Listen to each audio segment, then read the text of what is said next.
News every 15 minutes, weather every 10, and sports twice an hour. Newstalk, KGVO, AM 1290 and now 101.5 FM. You're listening to Montana Morning with Peter Christian. A drowning victim recovered from the Yellowstone River. Good morning, everyone. This is Montana Morning. It is Monday, August the 18th, 2014. Hey, thanks for joining us. Sun's just coming up. Days are getting shorter.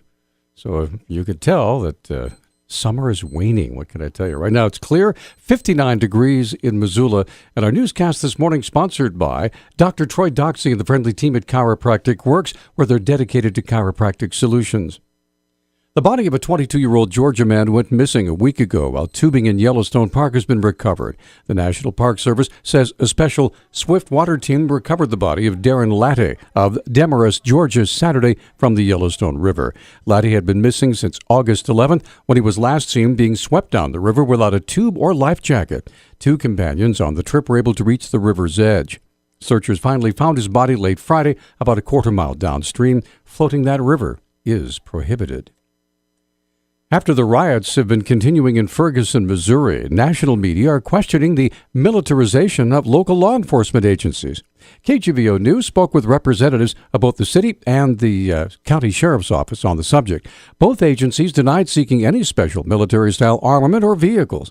Sheriff's Captain Brad Giffen said his agency does utilize an armored vehicle, but it's not a military-style unit. The only special vehicle that we have is an armored vehicle, and it's pretty much the same as like an armored car that delivers money to and from banks. It's designed by Lenco, Lenco, and it's designed specifically for law enforcement. Public Information Officer Travis Welsh with the police department says city SWAT teams carry civilian regulation equipment. Our SWAT team is outfitted with standard equipment for civilian special weapons and tactics teams. We don't utilize surplus military gear. During the Cooley Street standoff in September of last year, law enforcement agencies utilized all their SWAT and special response teams, the armored vehicle, and even a specially equipped robot. And yet they determined to end the situation peacefully, with the suspect, Jason Kirchner, surrendering to authorities without being injured. A jury in Missoula has awarded a local logging company nearly $17 million in damages in its legal action against a bank. Kelly Logging accused First Interstate of taking $762,000 out of its checking account to pay off a note that was current, was not due, and had not matured. The Missoulian reports the jury last week assessed First Interstate more than $16.7 million in punitive damages for misconduct and over $286,000 in compensatory damages. Kelly Logging said in a news release it expects to also receive an award for significant legal fees. In a statement, First Interstate said the award exceeds the Montana statutory cap on punitive damages of $10 million and plans to appeal. 5 Montana political candidates were removed from the ballot last week after a decision by State Political Practices Commissioner Jonathan Motel explains what the candidates did wrong. The technical reason the candidates were removed from the ballot is because they failed to file required documents. Every candidate knows that they must file a campaign finance disclosure listing their contributions and expenditures 12 days before the primary and 20 days after the primary. Motel says 42 Montana candidates failed to file on time and that nearly all of them had the same excuse. The most common reason given was that I didn't spend any money. But the statute requires that you disclose you didn't spend any money. But that information, the fact that they spent no money, the press and the public wants to know that as much as they want to know how much money you did spend. I mean, it still is information. 37 candidates chose to file late and will face a $100 fine. According to Secretary of State Linda McCullough, the 5 candidates who were removed will now need to be replaced. Well, now the parties get to replace those candidates on the ballot, and they have to do that, make that appointment no later than August 20th, which is the 76th day before the election. Each party has its own process for nominating new candidates. The 5 candidates that were removed are Libertarian legislative candidates Joshua Ostiel and Nicholas Taps, Republican Richard Tennyson, nonpartisan Mineral County Commission candidate Robert McCandless, and Democrat William Wilson, who was running to be a Cascade County Commissioner. A sport utility vehicle collided with a bicycle, killing a 28-year-old Whitefish man. Whitefish Police Chief Bill Dial says the accident occurred about 9:30 Thursday in Whitefish. Dial says Jared Kinney of Whitefish died at the scene. He says the initial investigation indicates Kinney was riding against traffic and had no headlight or taillight on his bike. The vehicle turned into a parking lot and struck Kinney. The vehicle was driven by a woman from Alberta, Canada. The accident remains under investigation. Beginning at the end of August, the Beaverhead Deer Lodge National Forest, in conjunction with the Montana Fish and Wildlife and Parks, will work together to treat the Pintler Creek drainage for the West Slope cutthroat trout populations.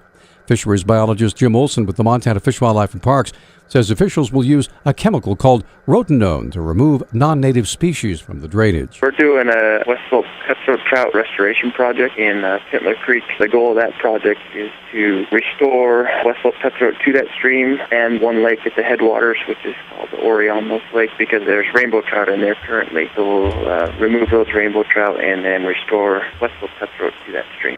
Olson says the public's advised to avoid this area and not fish or consume any fish in these areas during the rotenone treatment. We're using a pesticide called rotenone to remove those fish. It's a naturally derived chemical from plants in the bean family, very highly specific to fish. Just remove the fish, and something that's not active very long in the water, generally within 24 hours, it's completely degraded to the point where it doesn't kill fish anymore. So we also neutralize that chemical at the bottom of our treatment area. Olson says treatment is expected to last about 4 days.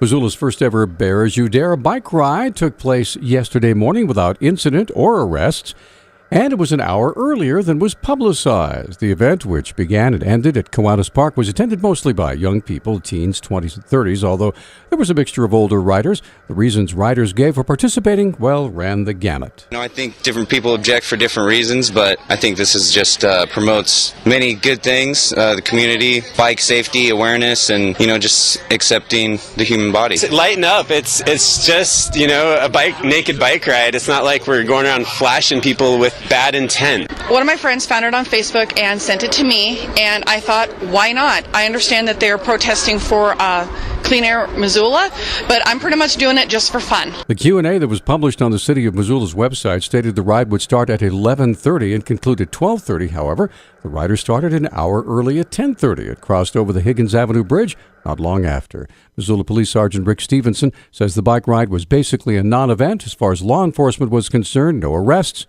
and no injuries, and no protests either. News Talk time now is 6:10. News Talk, KGVO. Missoula's official weather station. Ample sunshine today with our temperatures warming into the mid to upper 80s. Winds will be out of the west at 3 to 6 miles per hour. Mostly clear tonight with lows in the mid 50s. I'm meteorologist Brooke Foster for KECI 13, your first alert station.